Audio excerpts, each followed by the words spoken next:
Hola de nuevo, bienvenidas y bienvenidos un día más a La Brecha. Vamos a seguir con los sistemas de partículas. Vamos a hablar por fin de las fuerzas que actúan sobre un sistema de partículas. Bien. Ya he dibujado aquí, como habéis visto en otras ocasiones, un sistema de partículas, cada una con su masa, cada una con su vector de posición, y ya os he dibujado el vector que lleva al centro de masas. Entonces, ahora lo que queremos analizar es qué tipo de fuerzas actúan sobre estos sistemas. Bien, para empezar vamos a dibujar aquí, por ejemplo, sobre esta masa, eh, pues una determinada fuerza, va así, menos, y estas las vamos a llamar las fuerzas exteriores.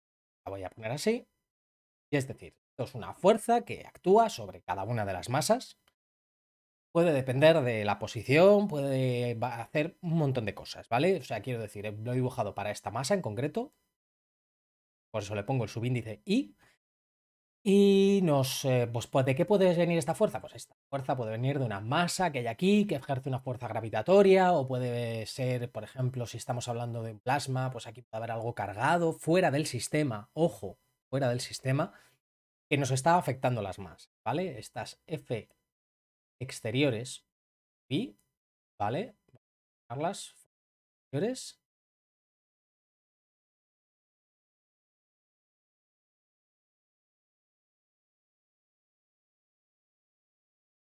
Bien, ¿y de dónde vienen? Vienen de fuera, ¿vale? El propio nombre ya nos lo dice, ¿no? Es decir, actúan sobre las partículas como efecto de elementos externos, ¿vale? Voy a ponerlo aquí.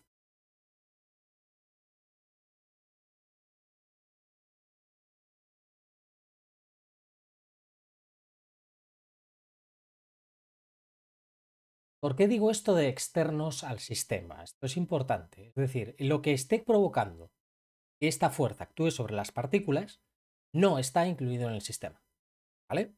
Eso tiene que quedar clarísimo. ¿Por qué? Porque vamos a tener otro tipo de fuerzas. Y yo las voy a dibujar a ver, en azul, por ejemplo, estas fuerzas. Bueno, lo primero es, yo aquí, como ya os he dibujado antes, puedo definir unas coordenadas con respecto al centro de masas, estas de aquí. A ver si no queda muy lío todo esto, ¿eh? Y subí prima. Y luego aquí, yo puedo definir para cada una de las masas, con respecto de ellas, entre ellas, yo lo que puedo hacer es definir un, otro vector. Es decir, vamos a ver si no la lío demasiado, ¿vale? Voy a poner.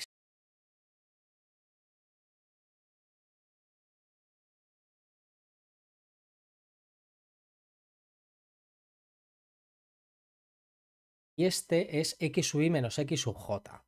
Vale. Es que nunca me acuerdo del cómo va la suma. Es, me suelo confundir. Ahora mismo realmente no es importante esto que os estoy poniendo. Pero bueno, la cosa es que yo puedo definir aquí un vector que une las masas entre sí, no el centro de masas con cada una de las masas, sino las masas, puedo llamarlo x y j, ¿vale? El vector definido entre cada una de estas. ¿Por qué estoy dibujando esto? Vamos a poner que va en esta dirección. Me da igual en qué dirección lo ponga. ¿Por qué estoy definiendo esto? Porque yo puedo definir aquí las fuerzas internas. Es decir, una fuerza, por ejemplo, la masa I y la masa J, tiene una fuerza entre la masa J y la masa I que está dirigida en esta dirección, el X y J. A esta la llamo F, por ejemplo, J, y a esta F, J. Vale. Estas masas son lo que llamamos las fuerzas internas.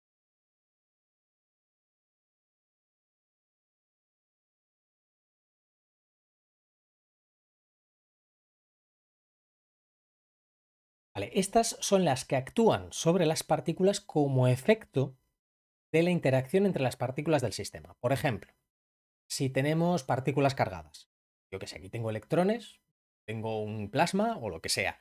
Estas F sub i J lo que van a ser es la fuerza electromagnética que sienten estas partículas entre sí. O por ejemplo, si tenemos una nube de polvo, de gas gravitando o lo que sea. Estas serían las fuerzas gravitatorias que hay entre cada una de las partículas. Como sabemos, estas fuerzas obedecen al principio de acción y reacción, es decir, el F y J es igual a menos F J. Esto es clave, ¿vale? Esto es muy importante. Esto ya lo veremos más a fondo cuando demos cosas sobre los campos, por ejemplo, el campo gravitatorio, hablemos del campo electromagnético. Esto nos lo vamos a encontrar por doquier.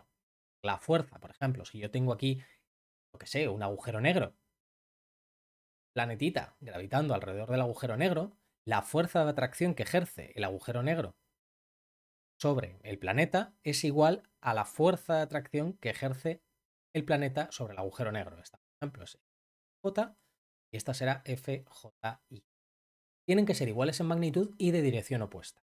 Aunque parezca mentira, así es. Es decir, la fuerza va a ser la misma. Lo que no va a ser lo mismo es la aceleración. Tened en cuenta que el agujero negro tendrá muchísima más masa y la aceleración que sufrirá será mucho menor que la que sufra una partícula más pequeña cuando le atraiga al agujero negro, ¿vale? Eso parece un poco antiintuitivo, pero tenéis que pensarlo en términos de también de la masa, ¿vale? Eso es clave. Bien, vamos aquí a fuerzas internas. ¿Qué es lo que nos dicen? Son las que actúan, ya os lo he dicho, lo voy a poner aquí.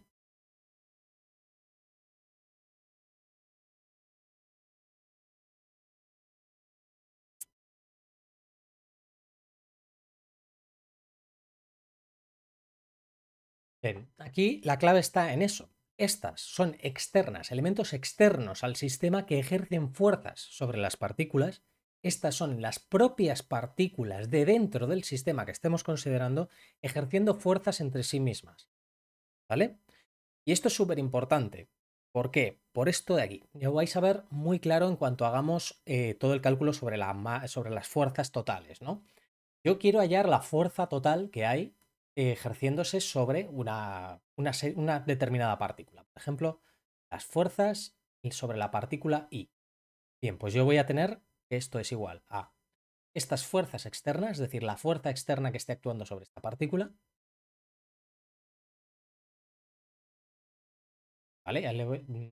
Sí, le voy a dejar a este el externa, en este le voy a quitar la I porque, sencilla, ya tiene dos índices y la vamos a distinguir perfectamente. Bien, y aquí le tendré que sumar las fuerzas internas. ¿Cuáles fuerzas internas? Tened cuidado, porque yo aquí tengo que tener en cuenta que esta partícula está siendo afectada por todas las demás partículas. Es decir, si yo tengo aquí una partícula m sub k, esta va a ejercer una fuerza hacia allá, va a ser F y K, ¿vale? Entonces, ¿qué es lo que tengo? Pues que tengo que sumar esta fuerza de la partícula J, la J más 1, J más 2, y así. O sea, es decir, esta partícula I desde la primera partícula hasta la última partícula. Ojo, teniendo en cuenta una cosa muy importante, muy, muy, muy importante, que cada una de las partículas no ejerce fuerza sobre sí misma. Es decir, si yo cuento la partícula 1, por ejemplo, la fuerza 1, 1 tiene que ser 0. ¿Eh? Es decir, la partícula no está ejerciéndose fuerza a sí misma. Esto es súper importante, de verdad que parece una chorrada, pero es muy importante. Entonces yo lo que tengo que hacer es sumar todas las fuerzas para cada una de las partículas. Perdón, esto de una I, una J. ¿Vale? Tened cuidado. Una J. Y yo aquí tengo F y J. ¿Vale? Es decir, la fuerza I1 más la I2 más la I3 más la I4 y así. Bien, esto es lo que nos define la fuerza que se ejerce sobre cada una de las partículas.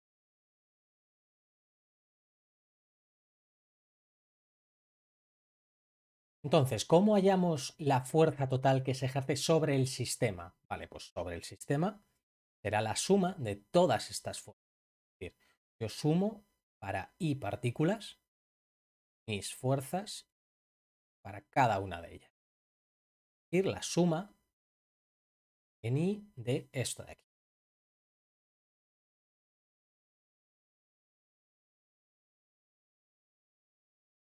Y aquí, cuidado, porque tengo que meterle otro sumatorio también. Este es un aquí. Está claro, pero espero que sí. Vale. Ahora fijaos en algunas cositas. A ver, ¿cómo os cuento yo esto?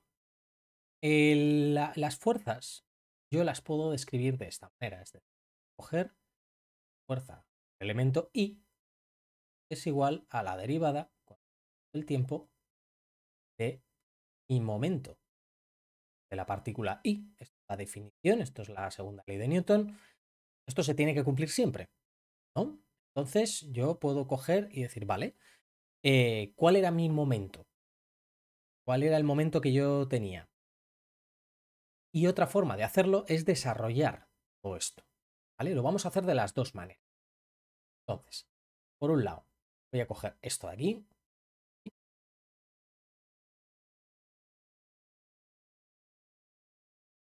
Bien, yo esto lo puedo desarrollar de la siguiente manera. Voy a ponerle aquí los sumatorios. Cito.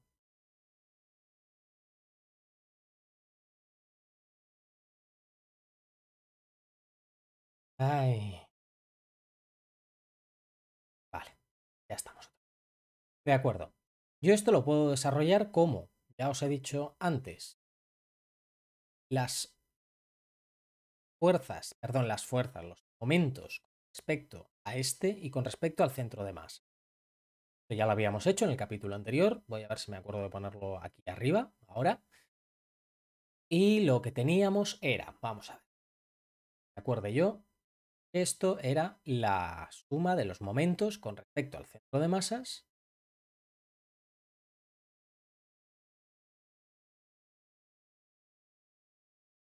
Claro, tengo que llevarlo, así que le pongo el punto, más la suma de los momentos, cada con respecto al tiempo, de cada momento con respecto al centro de su i'. Y esto ya habíamos dicho que esto era cero. Así que al final lo que voy a tener es algo que me tiene que depender solo del masas, ¿vale? Pero fijaos, cuando yo desarrollo esto, voy a coger los sumatorios de los f sub i j y voy a ver qué es lo que tengo. Aquí el sumatorio en i y j hasta n, lo que queráis, e, i.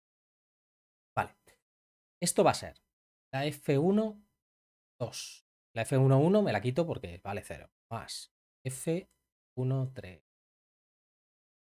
Tú, lo que sea, las de 2, por ejemplo. La f2, f2,2 me la como porque f2,2 es 0. Así que f2 más. Vale. Y luego voy a escribir otra más. A f3,1 más. Sea. Vale. Aquí tenemos un desarrollo enorme para n masas. Vale. La leche. Pero nos tenemos que fijar en una cosa. Esta de aquí y esta de aquí cumplen que esto es igual a f menos f1. Luego, esta de aquí y esta de aquí cumple, esta es menos f1,3. Y luego tenemos la 3, 3,2. Esta me dice que esto es menos f2.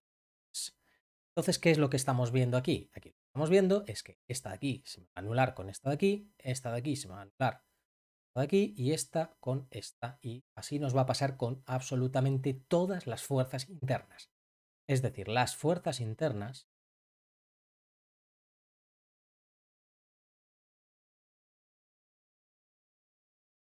se anulan por pares. Y esto es clave. ¿Por qué?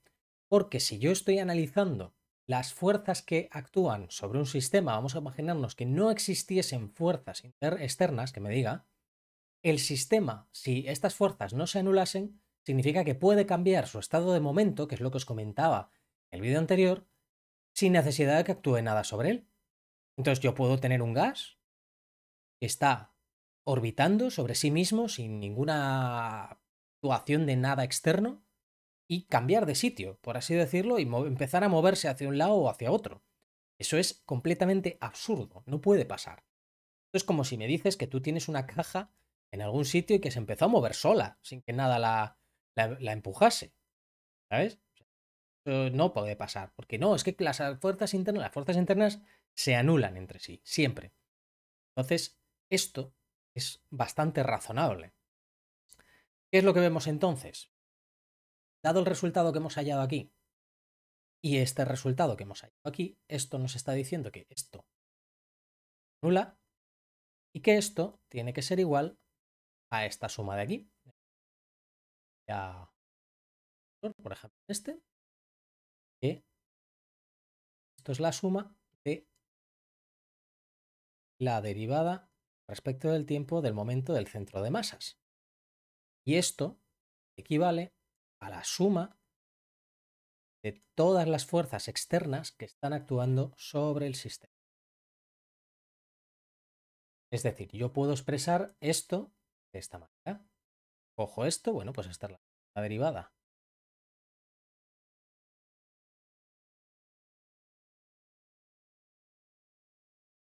con respecto del tiempo de la suma y, uy, un cuadrado, cuidado, de cada una de las masas y cada una de las posiciones. Es decir, perdón, y el centro. ¿Qué digo cada una de las masas? Perdón. La suma, bueno, el sumatorio me sobra, lógicamente, colaba ahí. Y aquí también me sobra.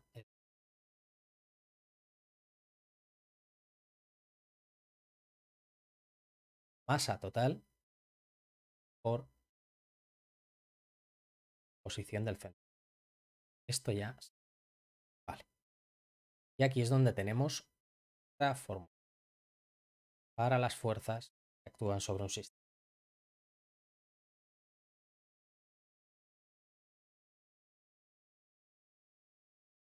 A ver, a veces a esto se le llama fuerza neta, ¿vale?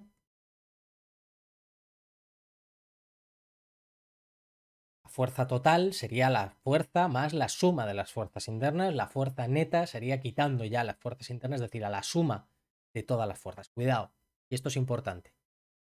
En la suma de las fuerzas, esta se hace cero. Esto es importante.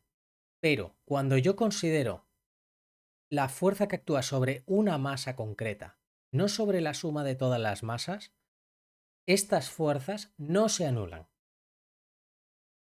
Que quede bien claro. Se anulan porque tienen en cada una de las masas una fuerza de acción y una fuerza de reacción. Si yo solo estoy considerando esta masa, esto de aquí, fijaros que no se anulan. Aquí habrá una fuerza que actúa para cada una de ellas. Esto tendrá fuerzas señalando en la dirección de cada una de las masas que tengo en el sistema. Y esto es importante. A ver, ¿qué es lo que sucede? Que si yo tengo, alguno lo estará pensando por la forma que tiene el dibujo, ¿cierto? Pero cuidado. Vamos a imaginarnos que yo tengo aquí una masa justo en el centro y tengo aquí, por ejemplo, 4 masas exactamente iguales. Estos son 5 masas iguales. Yo evidentemente voy a tener una fuerza tirando para allá, otra fuerza tirando para allá. Vamos a imaginarnos que esto es perfectamente simétrico, ¿vale? Claro, yo voy a tener estas fuerzas aquí, reacción, que actúan sobre todo el sistema. Pero si yo considero solo esto de aquí, veis que estas fuerzas, es decir, la suma en J, ¿vale? Esto va a ser la fuerza I1 más la fuerza, vamos a llamarlo 1, 3, 4, y esta la vamos a llamar, ¿vale? Esta será la fuerza 2 más 3, 4. Fijaos, esta fuerza I3 va en contra de esta de aquí, y luego esta se anulará con esta y esta se anulará con esta, y entonces sí me va a quedar 0 sobre esta de aquí. Si yo cuento fuerzas que actúan sobre esta, tendré que contar esta de aquí y esta de aquí. Luego, esto ya se ve que no se va a anular. Lógicamente va a tener una dirección hacia allá, ¿vale? ¿De acuerdo? Fuerzas que estén en esta componente se van a anular entre sí, pero, ojo, para esta no se anulan las fuerzas internas. Para esta sí, ¿vale? Simplemente, pero esto ya, ojo, esto ya nos estamos metiendo en el tema de que aquí hay una simetría muy clara, de que todas las masas son iguales, de que esto está justo en el centro de todo el sistema de masas y cosas especiales, ¿vale? En general, no, ¿vale? En general,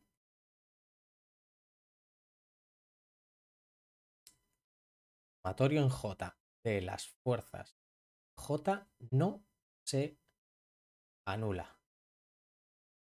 Ojo, pero, este pero bien grande, pero el sumatorio en I y el sumatorio en J de las fuerzas internas sí se anula. ¿Vale? Por favor, no me la liéis y empecéis a hacer cosas raras, que a veces todos hacemos cosas raras, ¿vale? Bueno, creo que esto es todo lo que quería contar por hoy, así que nos vamos a ver en el siguiente vídeo, donde vamos a hablar de la energía, ya por fin, de un sistema de partículas. Esto es clave para cosas de termodinámica. Ya lo veréis porque tiene su tela. Así que nos vemos en el siguiente vídeo.